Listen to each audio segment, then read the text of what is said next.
Welcome, everybody. I'm glad to be here today with Coach McLean. You were off last week. Before we get into football, Coach, we were talking off camera, and we're definitely in uncharted territory with COVID, and I know it's affected your program pretty well from the get-go, hasn't it? Yeah, I mean, it's something I know everybody around the state is dealing with. It's something I know families are dealing with. Our whole country's dealing with this, the whole world really, right now. But it's definitely been tough in the football sphere of things. You go into Friday, you don't know who you're going to have because, kids have been out, quarantined and contact tracing and all that. Fortunately for us, we've really missed that. We haven't had kids that tested positive, but we have had some guys that have had to miss because of contact tracing. And so as a coach, you got to play it one day at a time, and you don't know who you're going to have or who's going to be available. You may have to play a bunch of young kids, and it varies from system to system. Some systems like us, we're going to quarantine the sick kids and the contact trace out of care and making sure that we're doing what's right by our student athletes. And then I know some other systems are a little more lax and they're only quarantining sick kids. So you go into a Friday where you may have a bunch of kids out and they don't have kids out, but you got to play. Yeah. So it's just like you said, it's uncharted territory. We're all dealing with it. It's very stressful from the coaching side of things, as I know it's stressful for families in our community to deal with. But it is what it is, and we just got to get through it and do the best we can, and hopefully be as safe as we can be and move on, with life. And you talk about contact trace. I was talking to an administrator from another system totally from us, but he said, James, I've had to hire a person just for the contact tracing. He said it's not so much the COVID, it is we're having to track, how many days in quarantine, this kid, that kid. So that's where the problem really comes in. Exactly. And, I know our administration's had to deal with it. They've had to work extra time, and they've done a great job with it. But it is time consuming, because you got to be safe, you got to do what's right, and then you got to factor in all these other things like the athletics and then schoolwork, and and then if they're out so many days, do they have to reacclimate and all this stuff? So it's a mess, Okay, I want to get that out of the way to start off with. Now let's talk football. But so you're off this past week. What have you learned over, you played Blakely County, you come up short there, but what have you learned the last 2 weeks? Well, I tell you, one thing I've really learned about our team is we're resilient. We had some key guys out in the first game, just like we did last year, had to cancel the second game because we had so many guys that were contact traced and quarantined, and now we're finally hopefully going to get to play again. But through all that, we had some practices where we've got our whole offensive line was missing, because they were in quarantine. And so we've had to throw young kids in there. I tell you, our kids have really come out and practiced hard every day. They've had great attitudes. They've been very resilient. My coaching staff has done a great job of just, adapting and trying to overcome, and being flexible and doing what we got to do. And ultimately, you got to put things in perspective. And yeah, we want to have our best team out there. We want our best players out there. We all want to win. Yeah. But right now, that's just not reality. We're not going to have all of our players out there. We're not going to have our best team out there. We're going to have the guys that are there, and we're going to put them on the field. Some young guys are going to have to play, and we're going to go to work and see what happens. Does that worry you when you have to put a fairly young kid on the field that don't have the experience older kids do? Yeah, it does, and that was one of the big reasons we had to cancel the Veterans game. Is we had no varsity offensive linemen that were available, and we just weren't going to put freshman linemen out there and risk them getting hurt. We're not going to do that. And right now we've got a lot of those guys back, so it won't be quite as bad going into this Friday. But we will have some JV kids who are going to have to step up and fill some roles, just like I think everybody's dealing with that. And I mean, it just is what it is. Like I said, I'd love to say, hey, we're going to put the best product we got on our roster on the field for the next few weeks, but I don't know that we're going to because we don't know who we're going to have Friday to Friday. But I tell you what, we're going to put kids out there going to play hard. They're going to do things the right way, and then whatever happens, happens. And even with JV, you were telling me off camera a while ago, they've not even been able to play, so they don't even have that experience, do they? They don't. That's right. We were supposed to play this Thursday with Dodge, and they had to call and cancel that because they had some guys out. And so our JV hasn't played yet, and so we're trying to get them on the field and get them to play. But every time we get ready for a game, something comes up, and somebody has to cancel. So it's it is what it is. I feel for you, I really do. And the other coaches, and I know y'all communicate the other systems in the county, but it's tough. We started this segment with saying we're in uncharted territory, but we truly are. But the thing is, everybody's in the same boat. Right. It don't matter who you play or what system you play. So we're up against a break here. We're going to take a break. We'll come back right after this. Stay with us.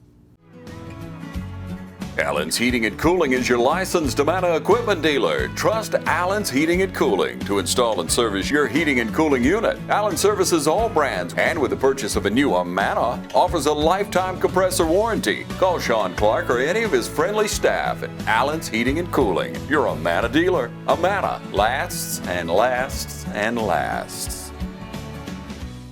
They work all week for Friday night. Get rid of the ball. Get rid of the ball. And when you call, click, or visit Dublin Chevy Nissan, you'll see our teamwork in action. Let me put your dream in your driveway. Let's take a test drive. The right vehicle, the right experience, the right dealer. And remember, Don sells cars well only at Dublin Chevy Nissan. You'll score a winning deal every time at Dublin Chevy Nissan. You've got miles and miles of grass to mow. So you're going to need a machine built to perform, day in and day out, season after season. You're going to need a Gravely, built to mow the distance. Find your new Gravely mower at Myers Equipment and Supply, 301 North Jefferson in Dublin.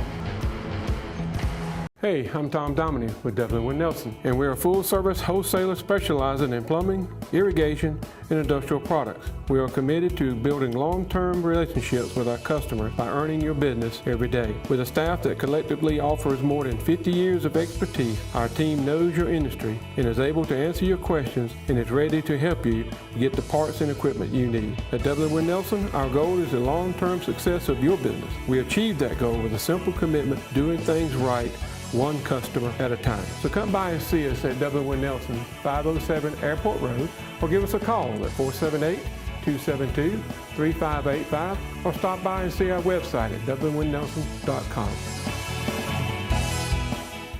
Welcome back, everybody. I'm here with Coach McLean and the West Lawrence Raiders, and we've been talking football for the last 10 minutes.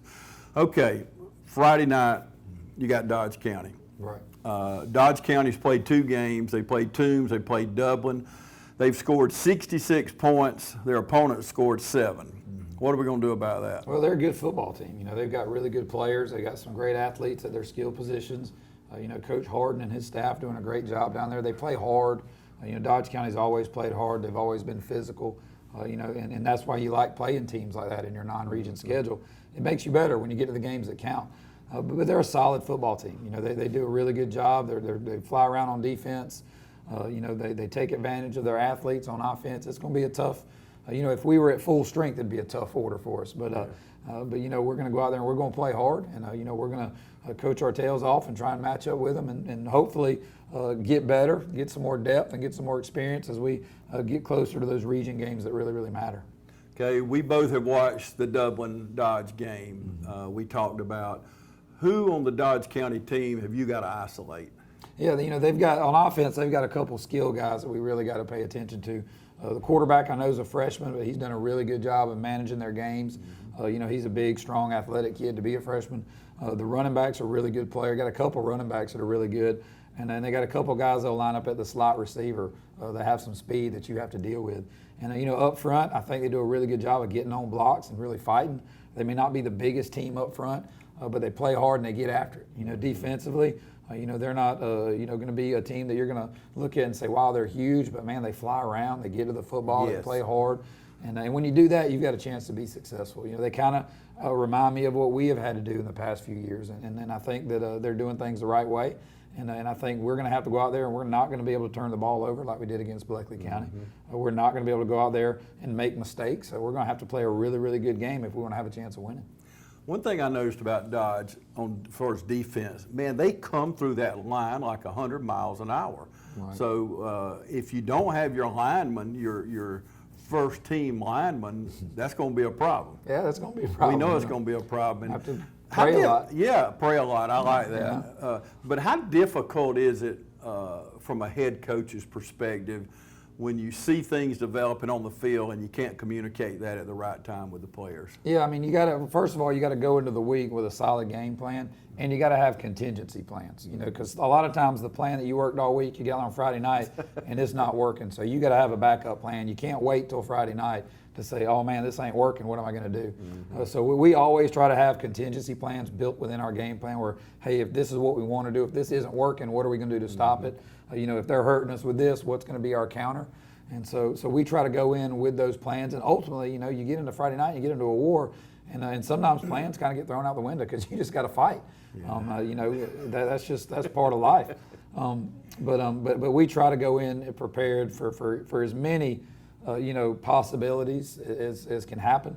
Obviously, you can't predict everything, so there's always going to be some unknown. But I think we got a really good staff that does a good job of making adjustments on the sideline, of getting those guys between series and getting some things corrected, and hopefully getting our kids in the best possible position to win. That's really our goal. We can't help, no coach can help the talent they have, but every coach can develop the talent they have and put the talent they have in the best position to try and win a football game. And that's what we try to do. And pray a lot. And pray a lot. That's right. And pray a lot. We need to start with that. Start with that and finish with that, don't we? That's right. Okay. In the Bleckley County game, now you scored early, but you couldn't score late. Right. What happened there? Well, you know, we turned the ball over several times in the Bleckley County game. You know, gave them a short field. You know, defensively, I thought we did a decent job. They only had about 160 yards total offense. So I thought defensively we did a really good job. They had, I think, 60 yards rushing on like 30 attempts. So, you know, they're averaging about 2 yards a carry. So I thought we did a good job there. But when you give teams a short field, we gave them a possession on the 1 yard line. I mean, good teams are going to score from the one. You know, we turned the ball over and gave them short fields, and they were able to punch a couple in to their credit, you know, and we weren't. You know, but again, they took better care of the ball other than the one tough turnover we forced, so we scooped and scored for a touchdown. Other than that, they did a good job of limiting mistakes, and in the end, it came down to the team that made the fewest mistakes that was going to have the chance to win, and then they did that, and we didn't. So I think that's really what it came down to. How many seniors you got this year? We've got 16 seniors on the roster right now. Now, of course, you know, that's a decent number, but we've had some bigger numbers in the past. I know this COVID thing the last 2 years has kind of affected everybody's numbers a little bit. But the kids we got that are seniors, they've really worked hard. I think they play hard. Do we got a bunch of D1s? Absolutely not. We don't. But we got some kids that really get after it. And as long as we can go out there and play hard and they work hard, you know, I can live with it, you know, whatever the outcome is. So who's got to step up this week to beat Dodge County? Definitely the offensive line is going to have to get on their blocks, and they're going to have to do a good job up front. Like you said, Dodge comes off the ball, they're physical. So our linemen are going to have to do a good job there. We'll get Cordarian Hickman back, our leading rusher. He's back. He didn't play the first week. He was our leading rusher from last year, so he'll be back. I think that'll help us at the running back position to be able to rest some of those guys who are having to play both ways. And I think defensively, we got to be physical on the front seven and stop their run game. You know, if they're able to run the ball on us, then, you know, it's going to be a long night. But we've got to force them to do what they're not as comfortable doing, which is throw the football. They can do that. They're just not as comfortable doing that. And then we've got to be able to ground and pound on offense and move the chains. If we can do those things, I think we can be in the game. If not, then, you know, we're going to have, you know, it's going to be tough. So if they throw the ball a lot, you'll be able to handle that? Well, I like to say that, but I don't want to say that. Yeah. I think, you know, I would rather them have to throw the football than run it down our throat, but I think I can say that every single Friday. I'd rather anybody have to throw it than run it down our throat. But I feel like that we've got to be good on the. I think anytime you're good up front and you can stop the run in high school football, you give yourself a chance to win the football game. You know, but that's my philosophy. Well, I just wanted to hear what you were going to say there, because I know any coach I would ask that question to would say, I'd rather them throw against us, because there's only one good thing going to happen if he catches the ball. There's a few bad things going to happen. Definitely. So let's take another break and we'll come back and wrap things up. Stay with us. Imagine a life-changing injury. Imagine the fear and unknown. The Houston Clinic Sports Medicine Team, the only physicians in the area with advanced certification in orthopedic sports medicine, treats sports injuries with innovative techniques. The Houston Clinic has helped nearly 1 million athletes live without pain. Imagine getting back in the game. Imagine the best game of your life. The Houston Clinic Sports Medicine Team. Badcock Home Furniture and More is your home store, where you'll find great savings on new living room sets, sofas, love seats, recliners, and more. Badcock Home Furniture and More has great savings every day on bedding and bedroom sets. Shop Badcock Home Furniture and More for a great selection of dining room sets. And save every day on electronics and appliances at Badcock Home Furniture and More, 1927 Highway 441 South in Dublin. Call 275-3144 for more information, or stop by and see Wendy and Tim Sumner or any of their friendly staff today at Badcock and More Home Furniture Store, where no credit is ever refused. The City of Dublin Natural Gas provides the most cost-efficient source of energy available today. So for your home, choose the most natural resource. Safe, clean, efficient. All new subdivisions around the Dublin area have natural gas available. Start reducing your energy bills today with Dublin City Natural Gas Department. Natural gas, the smart choice. Call 277-5048 today and let us help you start saving today. Since 1999, Stepping Stone has been working to keep you and our community safe. Our mission is to lessen the trauma suffered by individuals who have been abused or assaulted. We provide evaluation in a safe, caring environment to encourage collaboration of services for the benefit of the victim and their non-offending family members. We strive to increase the protections of victims and hold offenders accountable. Here at Stepping Stone, you are never alone. If you or someone you know has been a victim of child abuse or sexual assault, please know we are here for help and comfort.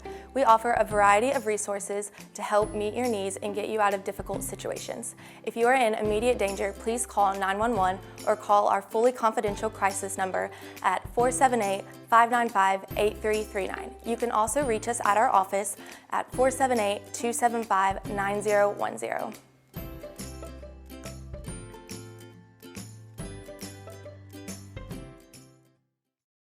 Welcome back, everybody. Okay, we talked quite a bit about Dodge County. Let's move on down the schedule some. Right.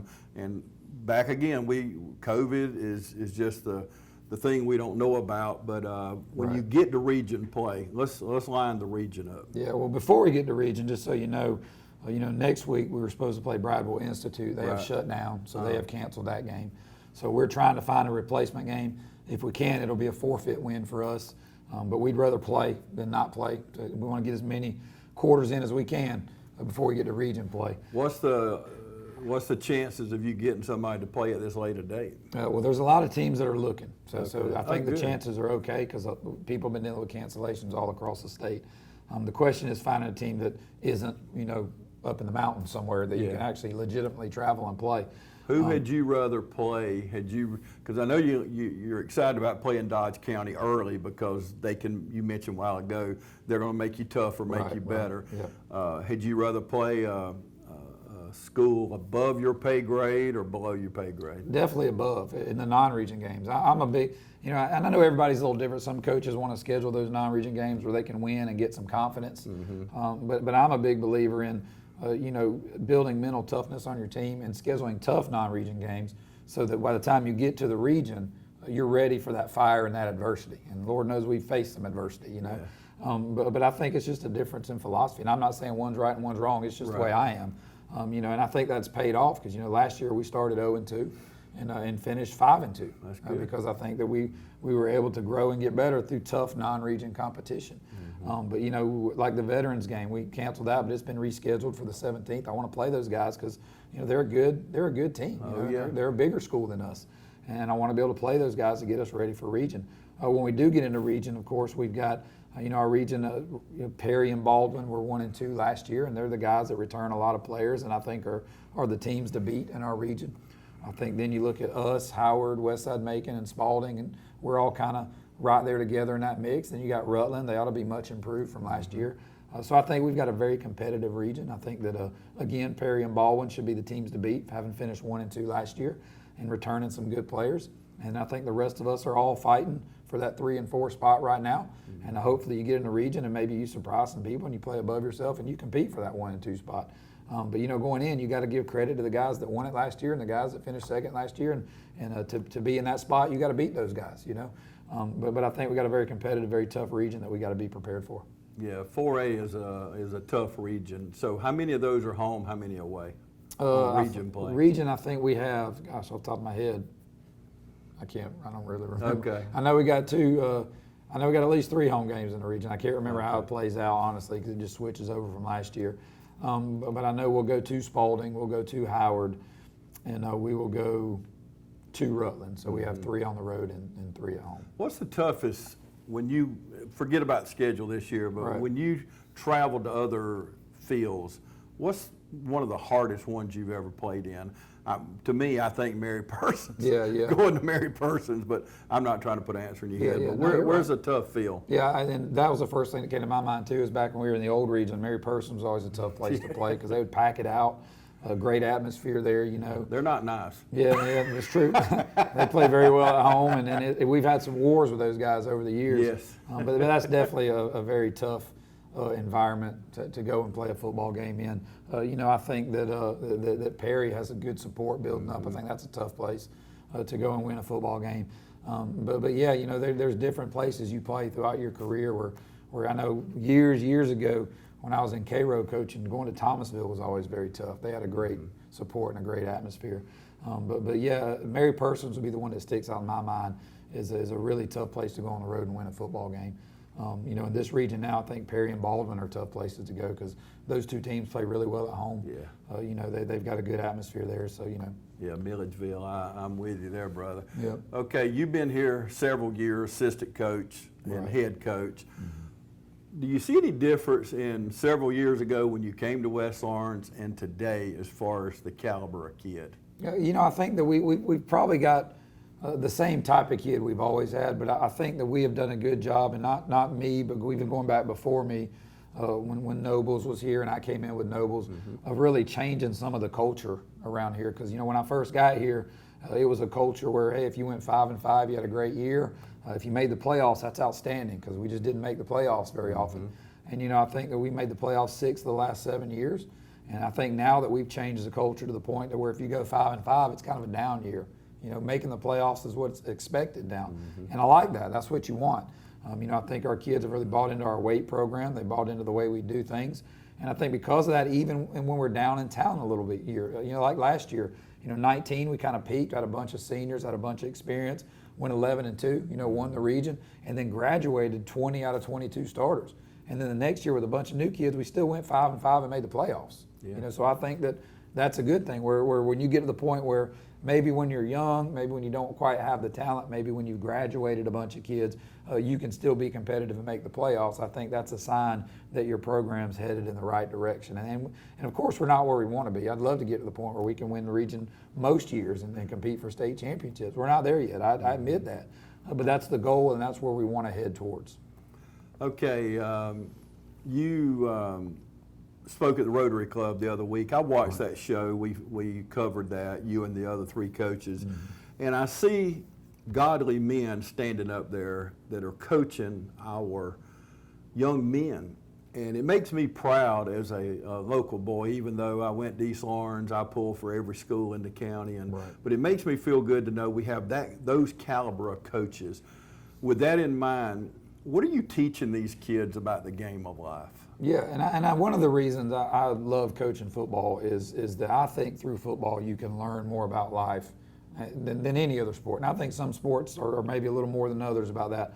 But you know, in all sports you can teach about life, no doubt. But you know, football is really one of those sports that's about mental and physical toughness. I mean, to be a football player, you got to go through a lot. We practice 25 times in the summer, in the heat. A lot of sports don't do that, you know, for whatever reason. But we're out there all summer long. You know, we require our kids to make a certain number of workouts in the summer. Our kids are all required, if they play football, to be in weight training at the high school. If they're not in weight training, we don't let them play, with the exception of a couple of freshmen that just come into our program their freshman year. We add them after that first semester or so. But you know, you're required to lift weights every day. You're required to be out in the heat every day. You're required to go out there and bang on each other every day. You know, it's a game where it requires you to be physically and mentally tough. And I think that's a great preparation for life, because life isn't easy. You know, you don't get to always go and sit in the air-conditioned room in life. You got to get out there sometimes and do things you don't want to do, things you don't feel like doing, in order to be successful. And I think in football, it is a great example for that. You know, it is a great way to teach those things, because you know, we tell our guys, you know, we're going to be physically tough, we're going to be mentally tough too, because in life, bad things are going to happen to you. Yeah. You know, things aren't going to go your way. And if you're not mentally tough enough to deal with those things, you're not going to respond well. And life is really mostly about how you respond to circumstances to determine whether you're going to be successful or not successful. Yeah. you've been coaching long enough now. You have seen kids go on to college, graduate, become dads, and members, deacons in their church, and Right. members of the community. Forget football, Coach, a minute, but before we go, tell me on a personal level, when you run into these young men in the community and you see them being successful, on a personal level, how does it make you feel? Yeah, to me, and I'll say this with complete candid honesty, that is the most important thing to me.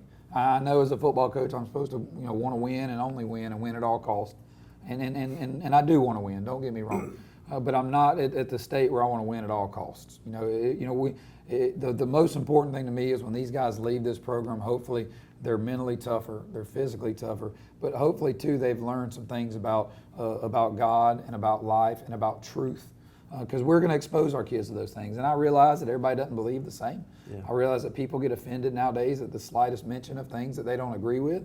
And I think that's absolutely ridiculous. I'm going to stand on what I think is truth. Amen. I'm going to stand on the values that I think these kids need in order to be successful in this world. And I'm going to preach those values as much as I can. Am I perfect at it? Of course not. Is everyone on our staff perfect at it? Of course not. But we try. We expose these kids to the gospel. We're going to expose these kids to morals and values and truths. And I know some won't agree with them, and that's okay. We certainly don't force anything on anybody. Yeah. But we're gonna stand on truth, and we're gonna preach truth to these guys, because I think that ultimately, if you've got character, if you've got moral values, a foundation to stand on, that you can go out and you can deal with life in the right way, and you can be successful in life, no matter what hand you were dealt at birth, because we aren't all born at the same station. We know that. But through character and through being mentally tough and pushing ourselves and trying to achieve, we can all reach a level of success. And I want our kids to all believe you can be successful. It's up to you, but you got to have certain character traits and certain characteristics in order to be successful in this world. And we really want to teach our kids those things before they leave our program. Truth will always win out. Absolutely. I saw a church sign recently coming from Swainsboro. It said, "Fall 7 times, get up 8." Right. We all fall down. Right, absolutely. That's not the problem. We got to get up. Amen. And we can be successful. Don't that make you feel good to see? And I truly mean that. We have 4 wonderful coaches in Lawrence County. Absolutely. And we're so proud of each and every one of them, even though we're sitting here at the West Orange Coaches Show. But before we go, Coach Holmes, some of the Dublin staff are in quarantine. They're suffering with some of the same things y'all do. And I know y'all have had a friendship, you and the other Coach Turner, Coach Marsh is relatively new. Right. But I know y'all all pull for each other. Oh, definitely. I mean, I know there's some rivalries in the community, and those are good things, you know. But certainly I want those guys, if we're not playing those guys, I want them to be successful. I want Lawrence County to be successful. I know Ben Turner's doing great things over at East Lawrence. They're getting better and better every year. And they're going to continue to get better because I know he does things the right way. Yeah. Coach Holmes has been successful for years because he's done things the right way over there. Yeah. And I wish those guys well. I know that they're dealing with the COVID stuff just like we are, so we pray that they all avoid sickness and they able to get their guys back and be at full strength and be ready to go and play football games. Yep, another godly trait. Thank you, Coach McClain. Another West Orange Coaches Show. Wish you luck this week at playing Dodge County. We'll be back next week for another edition of our West Orange Coaches Show.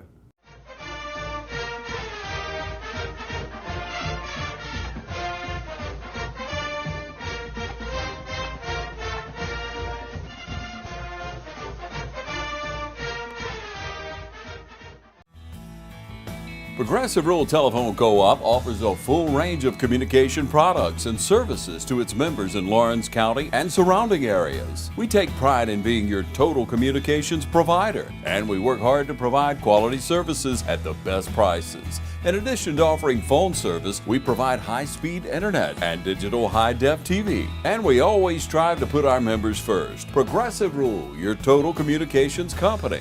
Small enough to know you, large enough to serve you. ProgressiveTel.com.